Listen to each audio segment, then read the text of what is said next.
तो कहानी शुरू होती है और हमें दो बच्चों को खेलते हुए दिखाया जाता है। लड़के का नाम ब्रूस बैन और लड़की का नाम रिचर्ड होता है। खेलते खेलते ब्रूस का पैर स्लिप कर जाता है और वो सीधे जाकर एक कुएं में गिर जाता है। रिचर्ड दौड़कर उसके पिता को बुलाने जाती है। दूसरी ओर ब्रूस जिस कुएं में गिरा होता है उसमें बहुत सारे बैट्स होते हैं और वो एक साथ ब्रूस पर हमला कर देते हैं। ब्रूस उनसे काफी डर जाता है। तभी उसके पिता वहां आ जाते हैं और उसको रस्सी की मदद से वहां से निकाल लेते हैं। उस हादसे से ब्रूस बैट्स से काफी डरने लगता है। वो जहां भी बैट्स देखता वो काफी डर जाता था। एक दिन उसके माता पिता उसको एक शो में ले जाते हैं। वहां पर बहुत सारे लोग बैट्स के कॉस्ट्यूम्स पहनकर परफॉर्म कर रहे होते हैं। ब्रूस उनको देखकर काफी डर जाता है और अपने माता पिता को वहां से चलने को बोलता है। जैसे ही वो लोग वहां से बाहर निकलते हैं तभी एक चोर आकर उन पर बंदूक तान देता है। उसके पिता उसको अपना पर्स दे देते हैं, लेकिन वो उनकी पत्नी का हार भी मांगने लगता है। इस पर उसके पिता उससे लड़ाई करने लगते हैं, जिस पर वो उसके माता पिता को गोली मारकर वहां से भाग जाता है। इस हादसे से ब्रूस को बहुत बड़ा सदमा लगता है। वो अपने माता पिता के मौत का जिम्मेवार खुद को ही मानता था। कुछ सालों बाद पुलिस वाले उस चोर को पकड़ लेते हैं, लेकिन जब उसकी अदालत में सुनवाई होती है तब वो बोलता है कि अगर वो लोग उसे जिंदा छोड़ देंगे तो वो इस शहर के सबसे बड़ा माफिया जिसका नाम फॉल्कनी है उसको पकड़ने में पुलिस की मदद करेगा। लेकिन ब्रूस मन में सोच लिया होता है कि जिसने उसके माता पिता को मारा है वो उसको जिंदा नहीं छोड़ेगा। वो अपने साथ एक पिस्टल लाया होता है ताकि वो उसके माता पिता की कातिल को मार सके। लेकिन जैसे ही वो कोर्ट से बाहर निकलता है तभी फॉल्कनी के आदमी उसको गोली मार देते हैं। इसके बाद वो फॉल्कनी से मिलने जाता है। वो वहां जाकर उसको मारने की धमकी देता है, लेकिन फॉल्कनी उससे नहीं डरता और बोलता है कि मैं जब चाहूं तुमको मरवा सकता हूं और मेरा कोई कुछ नहीं बिगाड़ सकता क्योंकि यहां सभी मुझसे डरते हैं। इसके बाद वो अपने बॉडीगार्ड से उसको पिटवा कर वहां से बाहर निकलवा देता है। इसके बाद ब्रूस ठान लेता है कि वो डर को समझेगा और अपने डर पर काबू भी करना सीखेगा। इसके बाद वो जुर्म की दुनिया में अपना कदम रख देता है। वो बहुत सारी चोरियां करता है ताकि वो जान सके कि चोरों के मन में कैसा डर होता है। वो इसके लिए जेल भी चला जाता है, जहां उसकी मुलाकात एक आदमी से होती है। उसका नाम हेनरी दुकाट होता है। वो उसको बताता है कि अगर तुम अपने डर पर काबू करना चाहते हो तब तुम्हें मेरे साथ चलना होगा। वो उसको पहाड़ों पर बहुत दूर ले जाता है जहां पर उसका अड्डा होता है। वो ब्रूस को वहां पर काफी सालों तक ट्रेनिंग देता है।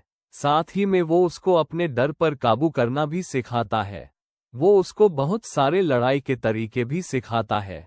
साथ ही में वो उसको ये भी सिखाता है कि कैसे अपने दुश्मनों के नज़र में ना आए बिना उसको खत्म करते हैं। जब उसकी शिक्षा पूरी हो जाती है तब वो उसको बताता है कि गौतम सिटी में जुर्म काफी बढ़ गया है और इसको खत्म करने का बस एक ही तरीका है कि हम पूरी सिटी के लोगों को मार दे। लेकिन ब्रूस ऐसा नहीं चाहता था, इसलिए वो वहां के सारे लोगों को मारकर वहां से निकल जाता है। लेकिन वो अपने गुरु जिसने उसको ये सब सिखाया होता है उसको जिंदा छोड़ देता है। इसके बाद वो वहां से भागकर अपने शहर आ जाता है।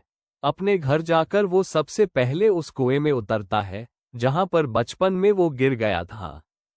लेकिन इस बार वो बैट्स को देखकर डरता नहीं बल्कि वही खड़ा होकर उनका सामना करता है, क्योंकि उसने अब अपने डर पर काबू करना सीख लिया होता है। इसके बाद उसके दिमाग में एक आइडिया आता है और वो अपने लिए एक कॉस्ट्यूम बनाता है ताकि वो गौतम सिटी से जुर्म को हमेशा के लिए मिटा सके और उसको कोई पहचान भी ना सके, क्योंकि अगर किसी ने उसे पहचान लिया तो उसके लिए मुसीबत खड़ी हो जाएगी और उसके जान को भी खतरा होगा। इसके बाद वो एक पुलिस वाले से मिलने जाता है जिसका नाम जेम्स कॉर्डन होता है। दरअसल वो सबसे ईमानदार पुलिस वाला होता है। ब्रूस उससे पूछता है कि उसने आज तक फॉल्कनी को क्यों नहीं पकड़ा। इस पर जेम्स उसको बोलता है कि वो एक बहुत बड़ा और खतरनाक माफिया है और कोई भी उसके खिलाफ जाने को तैयार नहीं होता है। अगर वो पकड़ा भी जाता है तब भी कोई भी उसके खिलाफ गवाही नहीं देता, जिसके वजह से वो हमेशा जेल से छूट जाता है। तब ब्रूस बोलता है कि अब मैं उसको पकड़ने में तुम्हारी मदद करूंगा, और ये बोलकर ब्रूस वहां से निकल जाता है। इसके बाद ब्रूस छिपकर फॉल्कनी पर नजर रखने लगता है। साथ ही में वो अपने लिए और भी एडवांस सूट बनाता है ताकि उस पर गोलियों का भी असर ना हो सके। वो अपने लिए एक ऐसी कार बनवाता है जो कि जमीन के साथ साथ पानी पर भी चलने में सक्षम थी।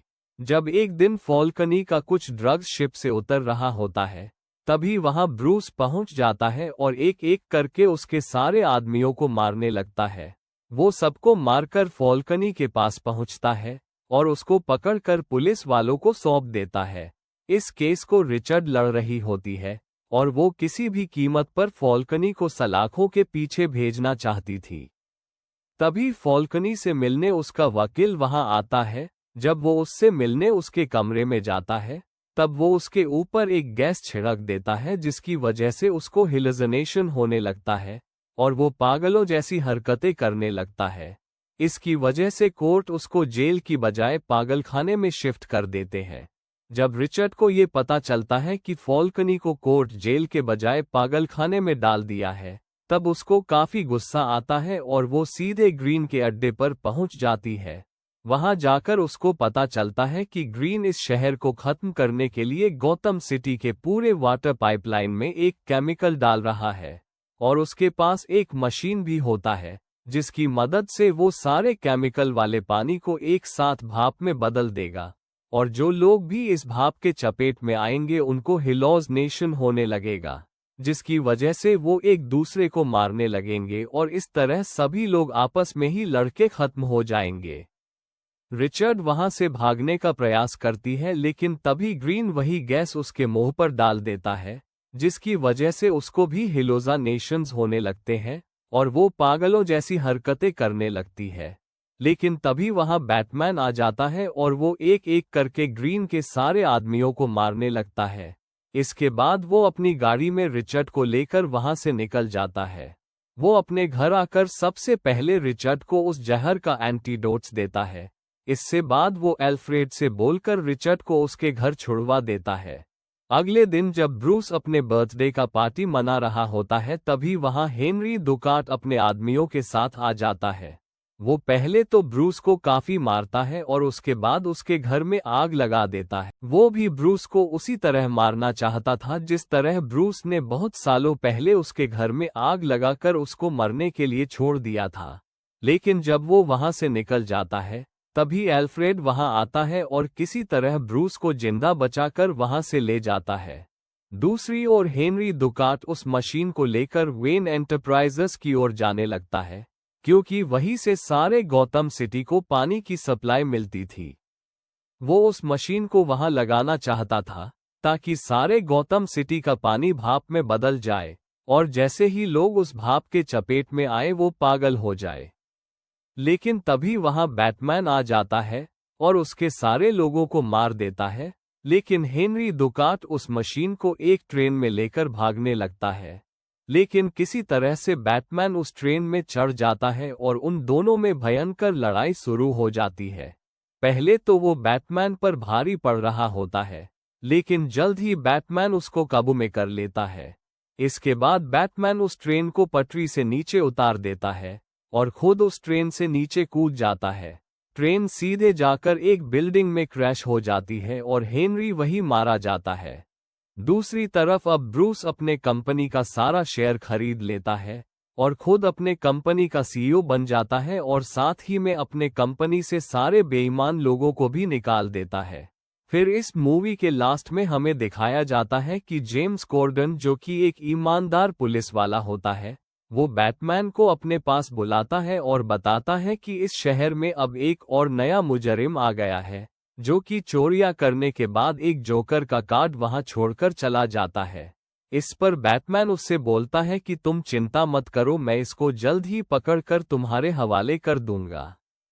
इसी के साथ ये मूवी यही खत्म हो जाती है।